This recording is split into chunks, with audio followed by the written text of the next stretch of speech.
നമ്മൾ ഹാപ്പി ആയിട്ടിരിക്കാൻ 3 point of views ഉണ്ട് കേട്ടോ. ഒന്നാമത്തെ ഒരു കാര്യം നമ്മൾ ഉൾക്കൊള്ളേണ്ടത് എന്താണെന്ന് വെച്ചാൽ there a big difference between appearance and reality. ഒരു സാധനത്തിന്റെ അപ്പിയറൻസിലും റിയാലിറ്റിയിലും വ്യത്യാസം ഉണ്ട് നമ്മൾ മനസ്സിലാക്കാന്നുള്ളതാണ്. ഒരു സാധനം നമുക്ക് ഇങ്ങനെ കാണുമ്പോൾ നമ്മൾ കാണുന്നതായിരിക്കില്ല യഥാർത്ഥത്തില്. നമ്മൾ പറയും അണ്ടിയോട് അടുക്കുമ്പോഴേ മാങ്ങയുടെ പുളി അറിയൂ എന്ന് പറയും. അതിപ്പോ ഇതുപോലെ തന്നെ നമ്മൾ മനുഷ്യനെ കാണുമ്പോൾ നല്ല സ്റ്റൈലാണ്, ഉഷാറാണ്, കാണാൻ നല്ല ചുറുക്കുണ്ട്, മൊഞ്ചുണ്ട്, നല്ല ജെന്റിൽമാനാന്നൊക്കെ നമ്മൾ വിശ്വസിച്ചു. അതായത് അപ്പിയറൻസ് ആണ്.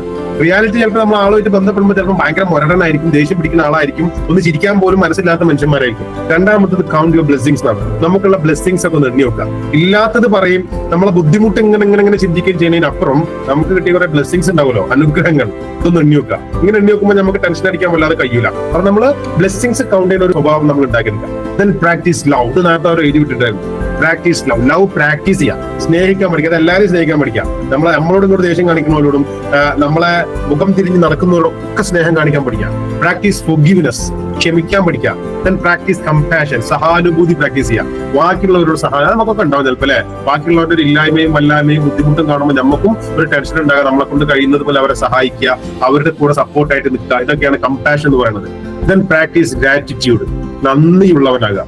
കിട്ടിയ സാധനത്തിന് നന്ദി പ്രകടിപ്പിക്കാൻ പഠിക്കുക. ഇത്രയും സാധനം നമ്മുടെ മനസ്സിലുണ്ട് അല്ലെങ്കിൽ നമുക്കുണ്ട്, ഈ ഒരു ക്വാളിറ്റി ഉണ്ടെങ്കിൽ of course we will be happy always.